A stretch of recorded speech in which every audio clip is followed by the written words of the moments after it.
అవిశ్వాసానికి తమకు సంబంధం లేదని వైసీపీ జిల్లా నేతలు చెబితే ఓ కమేడియన్ వచ్చి హంగామా చేశాడని ఇన్ఛార్జ్ మేయర్ రూప్ కుమార్ యాదవ్ అన్నారు. తోలుబొమ్మలాటలో కేటుగాలులాగా వచ్చాడని, కిక్ ఉండాలంటూ కొందరిని లాక్కునే ప్రయత్నం చేసి నవ్వుల పాలయ్యారని అన్నారు. చట్టం గురించి అవగాహన లేని కొంతమంది అసత్య ప్రచారాలు చేస్తున్నారని, కొత్త మేయర్ ఎన్నిక చట్టం ప్రకారం జరుగుతుందని, కొత్త మేయర్ వచ్చే వరకు తాత్కాలిక మేయర్ ఉంటారని ఆయన పేర్కొన్నారు. ఇక్కడ అనేక రకాల ఇబ్బందులు వస్తున్న ఆలోచన చేసి ఏదైతే చట్టంలో ఉందో 4 సంవత్సరాల తర్వాత మేయర్ మీద స్థానిక సంస్థల్లో అవిశ్వాసం పెట్టొచ్చు అనే దాని మీద చట్ట ప్రకారం మేము అవిశ్వాసానికి నోటీస్ ఇవ్వడం జరిగింది. దాని తర్వాత అనేక పరిణామాలు, రకరకాల పరిణామాలు మనం అందరం గమనించాం. గతంలో మేము చిన్నపిల్లడప్పుడు చూసేవాడిని. తోలుబొమ్మలాట్లో కేతుగాడు సీరియస్ సినిమాలో కామెడీ విలన్ లాగా ఒక ఆయన వచ్చి నాకంటే లేడు అని చెప్పి తాను నవ్వులు పాలవడమే కాకుండా తమ పార్టీని కూడా ఏదైతే మేము అవిశ్వాసానికి నోటీస్ ఇచ్చామో పక్క రోజే ప్రతిపక్ష వైఎస్ఆర్ కాంగ్రెస్ పార్టీ జిల్లా అధ్యక్షుడు కాకాణి గోవర్ధన్ రెడ్డి గారు కావచ్చు, నెల్లూరు నగర నియోజకవర్గ YSR Congress party incharge MLC Parvathareddy Chandrasekhar Reddy గారు కావచ్చు, నెల్లూరు రూరల్ నియోజకవర్గ YSR Congress party incharge Anam Vijay Kumar Reddy గారు కావచ్చు, ముగ్గురు ఒకే వేదిక మీద కూర్చొని జిల్లా పార్టీ కార్యాలయంలో వైఎస్ఆర్ కాంగ్రెస్ పార్టీ జిల్లా కార్యాలయంలో ఈ అవిశ్వాసానికి మాకు ఎటువంటి సంబంధం లేదు, మేయర్ మా పార్టీకి సంబంధించిన వ్యక్తి కాదు, మా పార్టీకి ఈ అవిశ్వాసం సంబంధం లేదని స్వయంగా ప్రకటన చేస్తే కూడా తోలుబొమ్మలాటలో కేతుగాడు లాగా సీరియస్ సినిమాలో కమెడియన్ లాగా ఒక ఆయన వచ్చి కిక్కుండాలబ్బా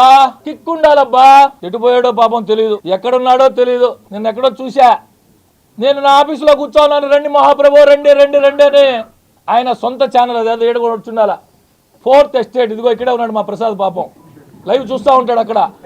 4th ఎస్టేట్ నేను ఆఫీసులో కూర్చోను, ఫోటో పెట్టి నేను ఆఫీసులో ఉన్నాను రెండో రాజకీయాలు.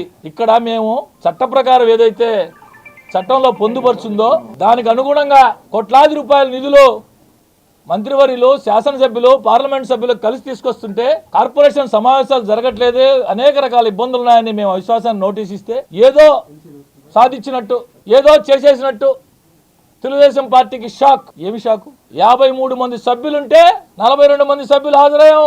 ఇదే షాకు అని అడుగుతున్నా. ఎవరికి షాకో మీరే అర్థం చేసుకోవాలా. ఈ సందర్భంగా నెల్లూరు ప్రజలకి ఇటువంటి కాంబినేషన్ బహుశా అరుదుగా ఉంటుందేమో. కష్టపడి పనిచేసే మంత్రే కాకుండా సమర్థవంతమైన మంత్రి, ముఖ్యమంత్రి గారి దగ్గర అత్యంత పరపతి కలిగినటువంటి మంత్రి, సొంత శాఖ మున్సిపల్ శాఖకి ప్రాతినిధ్యం వహిస్తున్నటువంటి మంత్రి గారు ఒకవైపు, కార్పొరేషన్లో మరో సొగభాగమైన రూరల్ నియోజకవర్గానికి ప్రాతినిధ్యం వహిస్తున్నటువంటి మరొక శాసనసభ్యులు, రాజకీయాల్లోనే ఒక కొత్త ట్రెండ్ అభివృద్ధికి ఏ రకంగా పనిచేయాలనే దానికి ఒక కొత్త నిర్వచనాన్ని చూపిస్తున్న మరొక శాసనసభ్యుడు, రాజకీయాల్లోనే ఈ విధంగా ఉంటారా అని చెప్పి పనిచేసే విధంగా పనిచేసే పార్లమెంటు సభ్యులు, ఈ ముగ్గురు కలయికలో ఖచ్చితంగా ఏదైతే ఈ కౌన్సిల్ రాబోయేటటువంటి ఈ 11 నెలలు మాత్రం మాకు మిగిలింది. ఈ 11 నెలల కాలం ఖచ్చితంగా వీరందరి నాయకత్వంలో మేమందరం పనిచేసి మంచి పేరు తీసుకొస్తామని తెలియజేస్తూ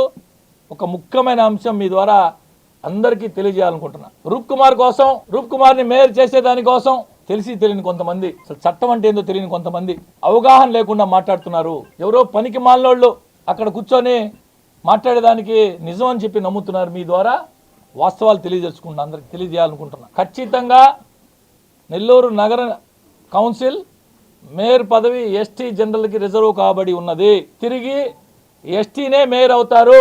మేయర్ రాజీనామా తర్వాత కావచ్చు, అవిశ్వాసం పెట్టి మేయర్ దిగిపోయినప్పుడు తర్వాత కావచ్చు, తిరిగి నూతన మేయర్ ఎన్నికయ్యేదానికి ఒక ప్రక్రియ ఉంటుంది, ఎలక్షన్ కమిషన్ ప్రక్రియ ఉంటుంది. ఇది దించేసిన రోజే కొత్త మేయర్ ఎన్నుకునేది కాదు, దీనికి ఒక చట్టం ఉంటుంది. ప్రతిదానికి చట్ట ప్రకారం మేయర్ రాజీనామా చేసిన తర్వాత కావచ్చు, అవిశ్వాసంతో మేయర్ దిగిపోయిన తర్వాత కావచ్చు, తిరిగి నూతన మేయర్ ఎన్నికయ్యేంత వరకు ఎవరైతే డిప్యూటీ మేయర్ ఉన్నారో వారు ఇన్ఛార్జి మేయర్గా కొనసాగుతారు. ఇది చట్టం. తెలియకపోతే ఎవరైనా తెలుసుకోవచ్చు. మీడియా మిత్రులందరికీ నేను ఆ చట్టం కాపీ ఇమ్మన్నా ఇస్తా. తాత్కాలిక మేయర్గా నూతన మేయర్ ఎన్నికయ్యేంత వరకు మాత్రమే డిప్యూటీ మేయర్గా కొనసాగుతారు. ఇది తెలియకుండా, అవగాహన లేకుండా కొంతమంది తోలుబొమ్మలాటలో కేటుగాళ్ళు, కొంతమంది సీరియస్ సినిమాలో కమెడియన్లు మాట్లాడుతూ ఉన్నారు. అవి నిజాలని చెప్పి పాపం వాళ్ళకి చట్టం గురించి తెలియదు, ఏమిటో తెలియదు. రూప్ కుమార్ కోసం ఇదంతా చేస్తున్నారు. కాబట్టి మీ ద్వారా అందరికీ నెల్లూరు నగర ప్రజలకు కావచ్చు, ప్రతి ఒక్కరికి తెలియజేసుకుంటూ ఉన్నా, ఇందులో ఇదంతా కూడా చట్ట ప్రకారం జరిగింది, చట్టానికి లోబడి జరిగింది.